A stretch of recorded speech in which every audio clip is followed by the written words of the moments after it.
तो चलिए आज हम लोग क्लास 10 के चैप्टर 1 से महत्वपूर्ण ऑब्जेक्टिव टाइप क्वेश्चन देखते हैं, जिसमें पहला क्वेश्चन है क्या धनात्मक संख्या 6q+1 के रूप का है तो यह संख्या निम्न में से क्या होगा। सम, विषम, अपरिमेय और जीरो। यहाँ पे क्या है, 6q+5 के रूप का है। अगर हम लोग यहाँ पे q का वैल्यू क्या 1 2 या फिर कुछ भी रखें तो यहाँ पे क्या एक विषम संख्या आएगा। जैसे हम लोग यहाँ पे रख सकते हैं क्या, फिक्स के जगह पे 1 रखेंगे तो 6 कम 6 और 5 कितना हो जाएगा 11। 11 क्या है, विषम संख्या है। इसी प्रकार अगर q के जगह पे हम लोग 2 रखेंगे, यहाँ पे q के जगह पे 2 रखेंगे तो कितना 6 इंटू 2 कितना हो जाएगा 12। 6 दूनी 12 और यहाँ पे फिर +5 करेंगे तो कितना हो जाएगा 17। यहाँ 2 भी रखने से क्या एक 17 विषम संख्या है। इसी प्रकार से 3 भी रखेंगे हम लोग आगे तो क्या 6 18 18 और 5 कितना हो जाएगा अगला संख्या 23। इसी तरह कोई भी संख्या रखेंगे तो क्या यहाँ पे एक विषम संख्या आएगा। तो इस प्रकार हम लोग क्या बोल सकते हैं कि 6 के रूप का है तो यह संख्या क्या होगा, विषम संख्या। तो कितना होगा, पी नंबर ऑप्शन।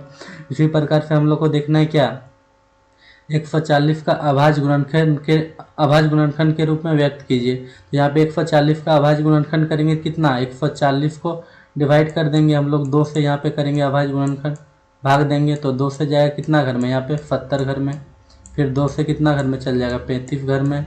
इसी प्रकार से क्या 2 से फिर कितना घर में, यहाँ 5 से चल जाए कितना घर में 7 घर में। तो यहाँ पे क्या 140 का अभाज्य गुणनखंड क्या हुआ 2 गुना 2 गुना 5 गुना 7। इस प्रकार हम लोग यहाँ पे कौन सा ऑप्शन दिख रहा है 2 गुना 2 गुना 5 गुना 7, 1 नंबर, तो आंसर 1 होगा इसमें।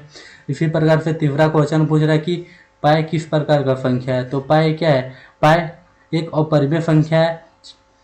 पाई कैसा संख्या है, एक अपरिमेय संख्या है, क्योंकि पाई का वैल्यू क्या दशमलव में 3.14 होता है और यह क्या 3.14 बहुत लंबा तक ऐसे चलते रहता है। 3.14 ऐसे करके रिपीट होते रहता है। तो क्या पाई एक अपरिमेय संख्या होगा। इसी प्रकार से चौथा क्वेश्चन बोल रहा है क्या 156 का अभाज्य गुणनखंड करें। तो 156 का अभाज्य गुणनखंड कितना होगा, 156 को हम लोग लिख सकते हैं 156 को डिवाइड करेंगे किससे 2 से, तो 2 से यहाँ पे काटेंगे कितना 2 सत्ते 14, यहाँ पे एक कैरी हो जाएगा 2 अट्ठे 16 78 घर में। फिर यहाँ 2 से अगर हम लोग काटेंगे तो कितना घर में 39 घर में चल जाएगा। फिर इसी प्रकार से यहाँ पे कितना 3 से चल जाएगा 13 घर में।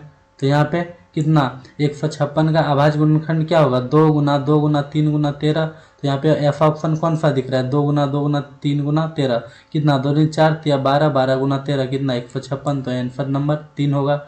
इसी प्रकार से बोल रहा है √49 किस प्रकार का संख्या है। तो √50 एक क्या एक परिमेय संख्या होगा किस प्रकार से। तो √49 को हम लोग लिख सकते हैं 7 इंटू 7 और यहाँ रूट के अंदर से 7 इंटू 7 में 1 निकल जाएगा।